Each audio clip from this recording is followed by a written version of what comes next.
Kadapa స్వచ్ఛంద్ర corporation chairman Pattabhi గారు ఉన్నారు. మహానాడు స్పెషలిస్టులు అని చెప్పొచ్చు. వీళ్ళు ఎక్కడ చూసినా కానీ వీళ్ళ స్పెషలైజేషన్స్ రాజమండ్రిలో, ఒంగోలులో కనపడుతూ ఉండేవి. ప్రత్యేకంగా మీకు శుభాకాంక్షలు. మరొక మహానాడులో మనం కలుస్తూ ఉన్నాము. పట్టాభి గారు, ఈ మహానాడుకి కడపలో ప్రత్యేకంగా చేయడం, ఈ మహానాడు ప్రత్యేకత ఏంటి? పార్టీ ఆవిర్భవించిన తర్వాత మొట్టమొదటిసారి కడప జిల్లాలో అత్యంత భారీ స్థాయిలో ఘనంగా మహానాడు కార్యక్రమాన్ని నిర్వహించుకుంటూ ఉన్నాం. ఇదొక చారిత్రాత్మకమైనటువంటి మహానాడుగా నిలవబోతోంది. దీనికి అనేక కారణాలు ఉన్నాయి. ఒకటి, 164 సీట్లు, 94% స్ట్రైక్ రేట్తో ప్రజలు కట్టబెట్టినటువంటి ఒక అద్భుతమైనటువంటి విజయం. దాదాపు సంవత్సరం పూర్తిగా వస్తూ ఉంది. ఆ విజయాన్ని అందుకున్న తర్వాత ఒక పెద్ద ఉత్సవం మనం ఇప్పుడే నిర్వహించుకుంటూ ఉన్నాం.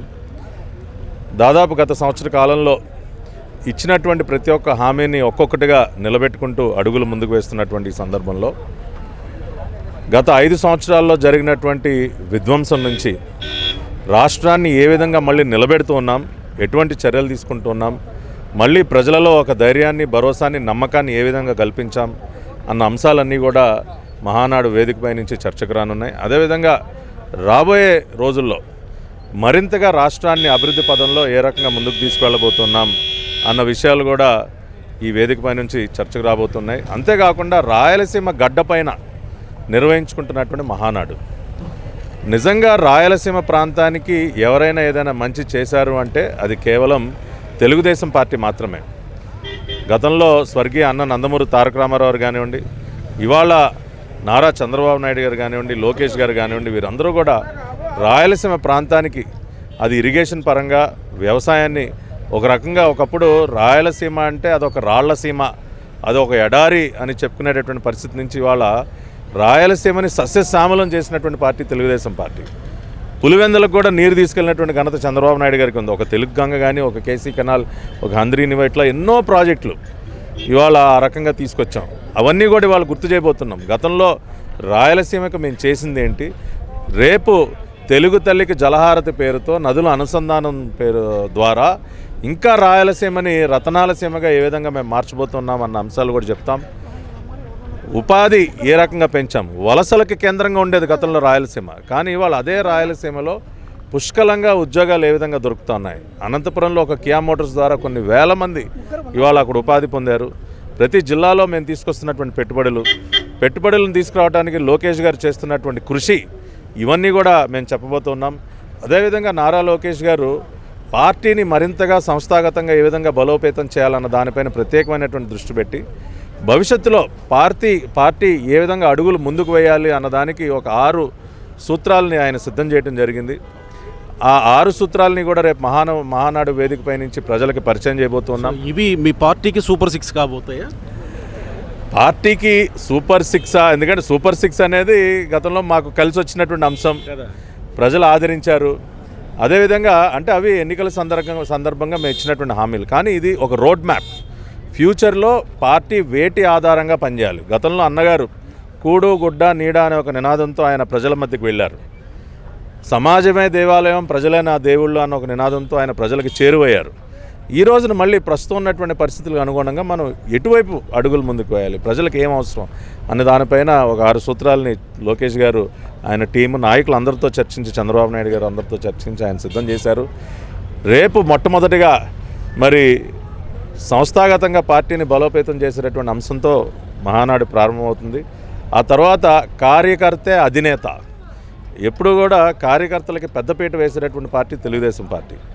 కార్యకర్తల సంక్షేమం కోసం అత్యంతగా పాటుపడినటువంటి వ్యక్తి నారా లోకేష్ గారు. కాబట్టి దాన్నే మేము ముందు అంశంగా తీసుకుంటున్నాం. కార్యకర్తలకి నాకు ఒక ప్రశ్న ఏంటంటే, రాజమండ్రిలో జరిగిన, ఒంగోలులో జరిగిన కార్యకర్తల్లో తెలుగుదేశం పార్టీలో ఒక రకమైన కసి ఉండేది, దాంతోపాటు జోష్ ఉండేది.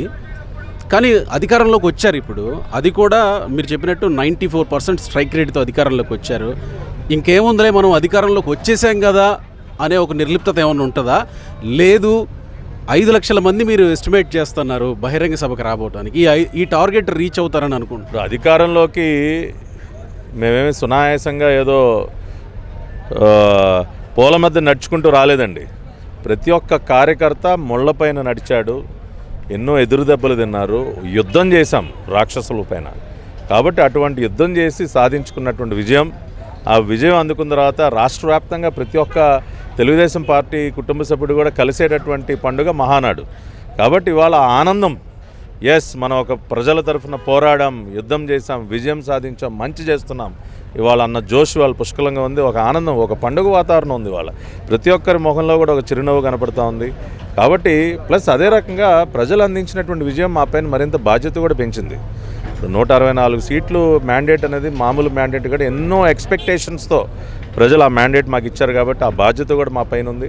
కాబట్టి ఇటువంటి అనేక అంశాలు రేపు వేదిక పైన ఇంత మ్యాండేట్ ఇచ్చినప్పుడు, ఉదాహరణకి ఇప్పుడు గన్నవరం విషయమే చూస్తూ ఉన్నాం. వల్లభనేని వంశీ జైల్లో ఉన్న పరిస్థితి, దాదాపుగా ఆయన చనిపోయే పరిస్థితి తీసుకొస్తున్నారు ఈ పాలకులు అనేది పేరు నాని చేస్తున్న ఆరోపణ. ప్రధానంగా ఆ రోజు ఆ గొడవలో మీరు ఉన్నారు, అక్కడికి వెళ్ళిన ప్రత్యక్షంగా బాధితులు మీరు, తర్వాత జైలుకి వెళ్ళారు. తర్వాత ఆ పరిణామాలన్నింటి నేపథ్యంలో వల్లభనేని వంశీని ఇప్పుడు జైల్లో పెట్టి చంపే పరిస్థితి తీసుకొస్తున్నారు అధికారులు అనేది కామెంట్.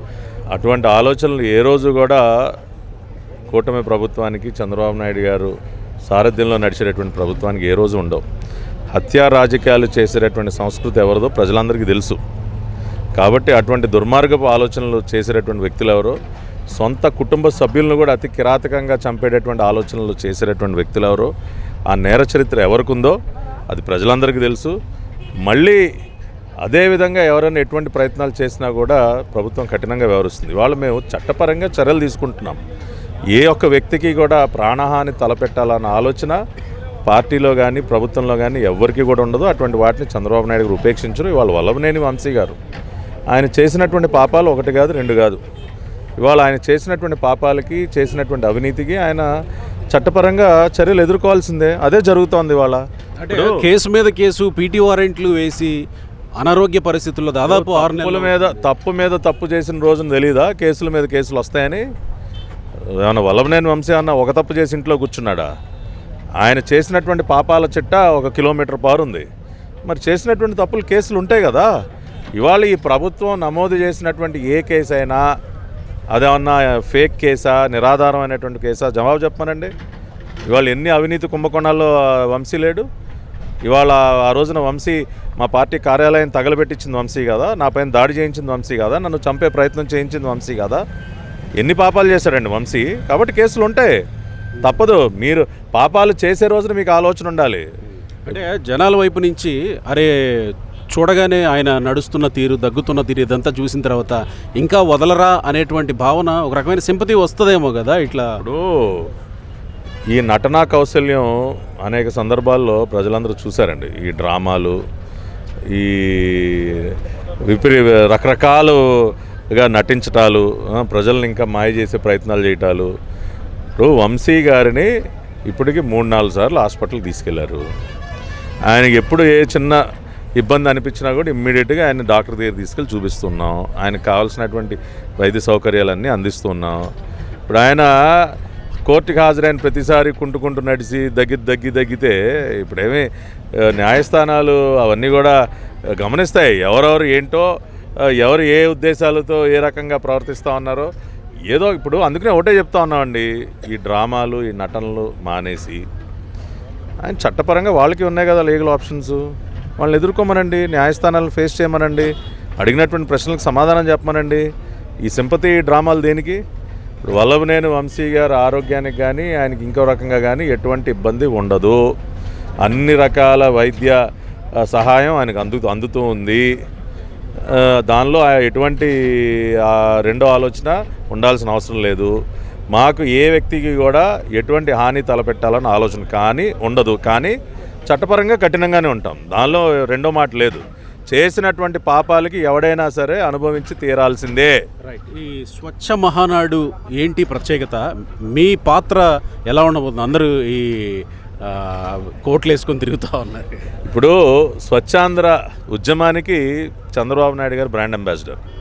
స్వర్ణాంధ్ర స్వచ్ఛాంధ్ర అనే ఒక నినాదంతో ఆయన అనేక కార్యక్రమాలు చేపడుతున్నారు. ప్రతి నెల 3వ శనివారాన్ని స్వచ్ఛాంధ్ర దినంగా మనం జరుపుకుంటున్నాం. అదే స్ఫూర్తితో ఇవాళ మహానాడును కూడా స్వచ్ఛ మహానాడుగా మేము నిర్వహిస్తున్నాం. అంటే శానిటేషన్ పరంగా, హైజీన్ పరంగా ఒక పరిశుభ్రమైనటువంటి వాతావరణంలో ఈ మహానాడు మొత్తం కూడా జరగబోతుంది. ఈ మహానాడులో వాడేటటువంటి ప్రతి ఒక్క వస్తువు కూడా రీసైక్లబుల్, అదేవిధంగా బయోడిగ్రేడబుల్ వస్తువులనే వాడుతూ ఉన్నాం. ఏది కూడా ఇక్కడి నుంచి డంపింగ్ యార్డ్కి వెళ్ళేటటువంటి పరిస్థితి కూడా ఉండదు. జీరో వేస్ట్ ఈవెంట్గా కూడా మహానాడుని మేము నిర్వహిస్తున్నాం. ఇక్కడ ఉత్పత్తి అయ్యేటటువంటి చెత్త మొత్తం కూడా రీసైక్లింగ్ ఫెసిలిటీకి వెళ్తుంది. చెత్త నుండి సంపద ఏ విధంగా సృష్టించవచ్చో, జీరో వేస్ట్ ఈవెంట్స్ ఏ విధంగా మనం చేయాలో కూడా ఈ మహానాడుని ఒక రోల్ మోడల్గా చూపించబోతున్నాం. కొన్ని వేల మంది ఇక్కడికి రాబోతున్నారు. శానిటేషన్, హైజీన్, ఒక పరిశుభ్రమైనటువంటి వాతావరణంలో దీన్ని నిర్వహించాలన్న సంకల్పంతో నేను కో కన్వీనర్గా, మా సుభాష్ గారు మంత్రి గారు కన్వీనర్గా, మా కమిటీ మొత్తం కూడా స్వచ్ఛ మహానాడు స్ఫూర్తితో దీన్ని ఒక స్వచ్ఛ మహానాడుగా మనం నిర్వహించుకోవాలని ఒక సంకల్పంతో పనిచేస్తున్నాం. ఇవాళ రేపు నుంచి మొదలయ్యేటటువంటి ఈ ఉత్సవంలో మీరు ఆ మార్పు కూడా చూస్తారు. Right sir, all the very best. Thank you thank you. Thank you అండి.